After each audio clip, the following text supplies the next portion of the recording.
Hi everybody, it's your old pal Chuck, and I am back with another review.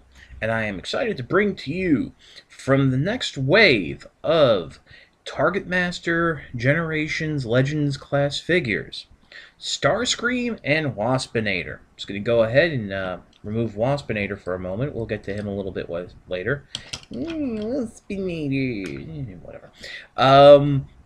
Starscream is based on his new-ish IDW appearance. I don't know if it has changed from this, but it's not the classic F-14 fighter jet.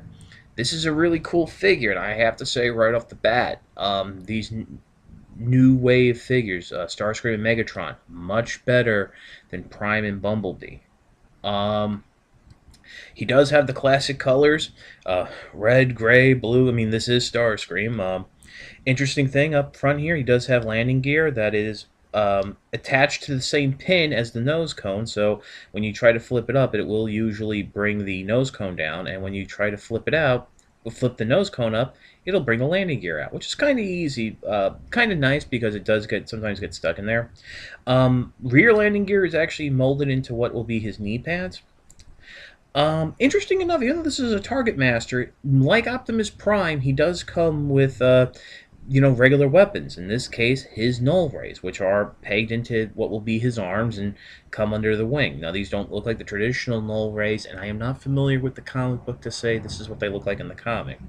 One funny thing I do want to point out is they are removable, but as you can see right there, the peg is red, which leads me to believe that this entire gun was molded in red and painted in that gunmetal gray. For the transformations, relatively simple, but it's interesting. What you want to do is come up underneath, and you're just going to unpeg the arms from the rear of the wings and just move them out of the way, just like so. Next, what you want to do is come in and detach the basically, you're going to separate the rear section, which will become the legs, because it loops. There's a little peg right there that basically it fits over. Now, the instructions tell you to peg the legs together and then pop it in when you're going from robot to jet mode. I suggest just pegging the legs together over that peg. So you just bring those down out of the way.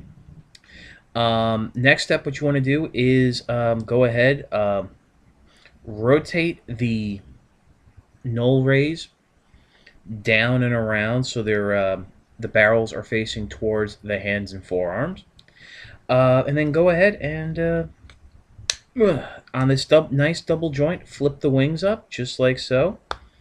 It'll frictional hold it in place against the back. Come up to the front, fold the nose cone in, and then proceed to fold that down and peg it into the chest, where you have just the camera, Starscream almost done. Next, what you want to do is come and grab these arms and slide them up into position, friction them into place on those joints. Now, something I really want to mention. When going back to jet mode, you usually have the thought that you just want to grab the arm and pull down. Well, on my figure, these are actually frictured in rather tight and usually end up popping the arm off the ball joint. So what you want to do is take your index finger, just put it over the top where that ball joint is, and bring the arm out, and then pull it down and out. So instead of just pulling down like this, you want to, which I just did and pulled the arm up, you want to rotate the arm out and then trying to grab from the joint, bring it down. That'll make things a lot easier and will make you less likely to pop it off the joint. Next, come around the back here, or you could have done this from the front, and then just fold what were the tail fins back behind, come back around once again, and then split the feet open, which were these little thrusters and what have you.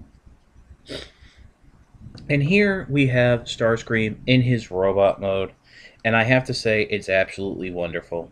This is, much better in my opinion than the Classics Deluxe version, because he does have a wider range of movement, and The wings do not get in the way of the blasters. Um, for articulation, he does have a ball jointed shoulder, which I just mentioned. Ball joint here at the elbow, so you can do some, nifty little pew pew pew pew poses. Um, Ball joint at the hips, very respectable knee bend, and there is some foot articulation, but I wouldn't move it around too much, just because of balance issues and what have you. Interesting to know that the guns can be removed from his arms, which I showed you earlier, but also pegged into his hands, that he can hold them like blasters. And that's actually how he's shown on the artwork of the packaging. I don't know if that is something new due to the comics, as I'm not familiar with them, but I think it's kind of interesting. Just wanted to give you a nice little up close look at his head. Um, like I said, this is based on the new IDW design, or newish IDW design, but it does draw from the classic Starscream look. I kind of like it. Unfortunately, there is no head articulation due to transformation, but in this size class, you really don't need it, and I think this is a really fun figure. And now we come to what I unfortunately think is the weak part of the set, and that's Waspinator. I have him here in gun mode, and unfortunately, first, this figure is molded in a very soft rubber that when I opened it up, there was a smell coming out of the package, and it was coming from this figure. So it was like just fresh off the sprues or something. I don't know. But this is the gun mode. That's the barrel right there. Starscream can hold it in his hand due to that with that peg. And as you saw in the beginning, could be pegged into a back on his vehicle mode. To transform him either into robot or bug mode, you just go ahead, split these wings back down. That will bring the barrel of the gun back, which is on a somewhat of a swivel point. You want to come back here, flip the tail up, or the handle, which will now become the tail, and go underneath the body and flip the head up. And that will bring everything in. And yeah, this is Waspinator in his Waspino mode. Now, for those of you who are wondering why Waspinator was included with Starscream, number one, apparently he is in the comics, which I'm curious to see how they're working that out. But also in the original cartoon, the spirit of Starscream for an episode took over Waspinator's body. Now, to go into robot mode, you just want to continue rotating the tail, handle, whatever, back, so it's facing the same direction as the wings. Stand it up, flip the chest down, or the head down to form the chest, and then you can rotate the arms forward, and there you have a little Waspinator. I'm going to have to zoom in so you guys can get a little detail. Interesting enough, he does have the molded hands that, if let me just grab it real quick, can hold one of Starscream's null rays in his hand. This is something I think is kind of unique to the Target Masters, but it also makes him very top heavy. So let's come in for that closer detailed look. Not a lot of paint applications on this guy, but you can tell that the same shade of blue used on the bug eyes is used on the head here, which is a close likeness to how he appeared, the original toy appeared. I mean, it's kind of pointless since we now know that we're getting a deluxe Waspinator in the Generations line next year, but like I said, there's really no other movement except for his arms. Basically, the arms are solid plastic, while basically everything else in this darker green is like very tacky and soft, and you can't even really move his legs. I mean, I think you can. The legs are joined together, so you have to move them in like this, and they just move it once. And I was never that big of a fan of Waspinator. I wasn't that big of a fan of Beast Wars, so I can understand. I mean, that might be prejudicing me a little, but I can see why some people would be really excited about this.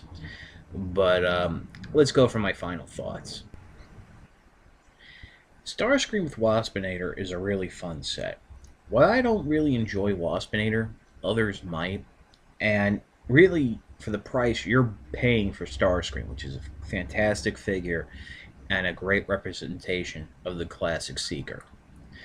Like I said, this figure alone is light years away from Bumblebee and Optimus Prime, more so Bumblebee, but I highly recommend it. So they should be on in stores now. I mean, I got these from Big Bad Toy Store, so I don't know if they're on shelves yet, but keep your eyes out for them, and if you see it, definitely pick it up. It's your old pal Chuck, 4 Starscream, and Waspinator. We'll see you next time.